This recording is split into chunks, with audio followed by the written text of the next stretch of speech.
بسم اللہ الرحمن الرحیم۔ تو ذہن میں جو سب سے پہلا سوال ہمارے پیدا ہوتا ہے وہ یہ ہے کہ دین کی یا دین سمجھنے کی کیا ضرورت ہے۔ لیکن اس سے پہلے ہمیں زندگی کے اپنے بارے میں کچھ چیزیں سمجھنے کی ضرورت ہے، اور اس میں سے سب سے پہلی یہ ہے کہ یہ جو ہماری زندگی ہے یہ ہمیشہ رہنے والی نہیں ہے۔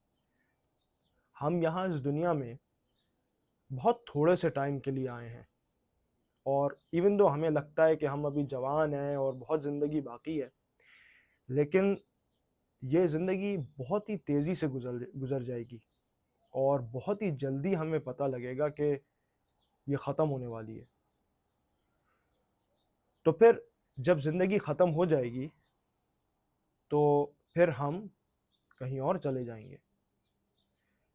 کدھر جائیں گے یہ ہمیں پوری طریقے سے نہیں پتہ، لیکن ہم پیدا ہونے سے پہلے کسی اننون جگہ پہ تھے، اور پیدا ہونے کے بعد بھی کسی اننون جگہ پہ چلے جائیں گے۔ تو پھر ضروری ہے کہ ہم اس زندگی سے آگے کا بھی سوچیں، اور دین وہ واحد چیز ہے جو ہمیں اس کے بارے میں تھوڑا سا بتاتی ہے۔ دوسری بات یہ کہ یہ جو ہماری چھوٹی سی زندگی ہے، اس کے لیے، اس کو جینے کے لیے ہمیں ایک فریم ورک چاہیے۔ ہو سکتا ہے ابھی ہمیں لگے کہ ہم کچھ نیا کر رہے ہیں اپنی زندگی میں، لیکن سچ یہ ہے کہ ہم ہر چیز میں کسی نہ کسی کو کاپی کر رہے ہوتے ہیں، ہم کسی اور کے رستے پہ چل رہے ہوتے ہیں۔ ہم کچھ چیزیں اپنے والدین سے سیکھتے ہیں، اپنے دوستوں سے سیکھتے ہیں، اپنے اور رول ماڈل سے سیکھتے ہیں، لیکن ہر انسان زندگی میں کسی نہ کسی کو تو کاپی کر رہا ہے، کسی نہ کسی کے رستے پہ چل رہا ہے۔ تو غور کرنا یہ ضروری ہے کہ ہم کس کے رستے پہ چل رہے ہیں۔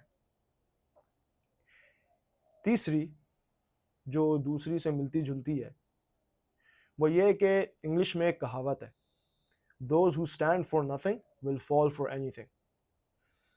اگر آپ کی کوئی بلیف نہیں ہے نا، کوئی آپ کا اپنا یقین اور اپنا فریم ورک نہیں ہے، تو آپ کسی کی بھی باتوں میں آ جائیں گے، جس طرف کی ہوا چلے گی آپ ادھر ہی چل پڑیں گے۔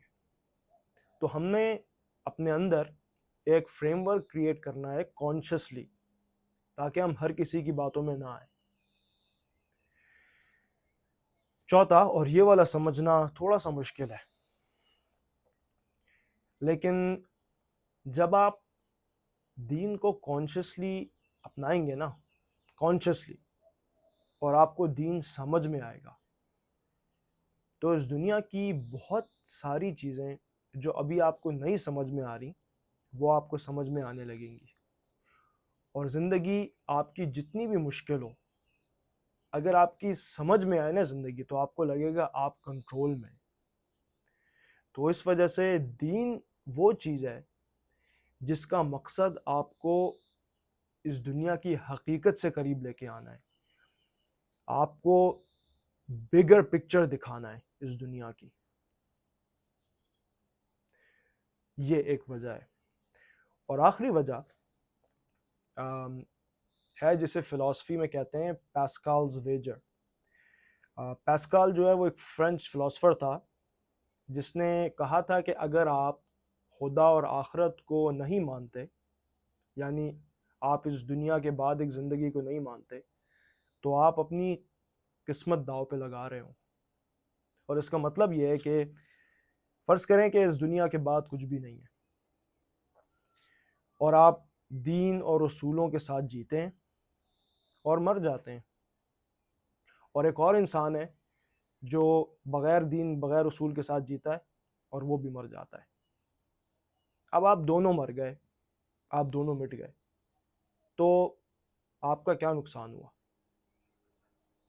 لیکن اب فرض کریں کہ آپ بے دین اور بے اصول رہتے ہیں، اور آپ کی رحلت کا وقت آ جاتا ہے، اور اس وقت جانے کے بعد آپ کو پتہ لگتا ہے کہ اب آپ کا حساب ہوگا۔ او تو پاسکل یہ کہتا ہے کہ بہتر یہ کہ اس معاملے میں رسک نہ لیا جائے، تو اسے پاسکلز ویجر کہتے ہیں۔ اور یہ بھی ایک وجوہات میں سے ایک ہے کہ جس کے لیے دین اور ایمان ضروری ہے. اور یہ پاسکل نے جو ہے وہ 1600s میں پیش کیا تھا، لیکن اصل میں یہ امام جعفر صادق علیہ السلام نے ایک ایتھیسٹ کو پیش کیا تھا بہت ٹائم پہلے، اور اس ایتھیسٹ کا نام تھا ابن ابو العجا. اور ہمارے اس امام کی جو ڈبیٹس ہیں ایتھیسٹس کے ساتھ وہ بہت ساری ہیں، ان کو ہم پیش کریں گے، ان پہ ہم ڈسکشنز کریں گے. تو یہ وہ بنیادی وجوہات ہیں کہ جس کی وجہ سے دین میں انویسٹ کرنا چاہیے انسان کو. تو پھر اگلا سوال یہ اٹھتا ہے کہ ہم کس چیز پہ یقین کریں؟ دنیا میں اتنے سارے دین ہیں اور ہر عقیدے رکھنے والا یہ سمجھتا ہے کہ جی میں صحیح ہوں، تو ہم کیا کریں؟ اگلے ویڈیو میں ہم اس کو ایڈریس کریں گے.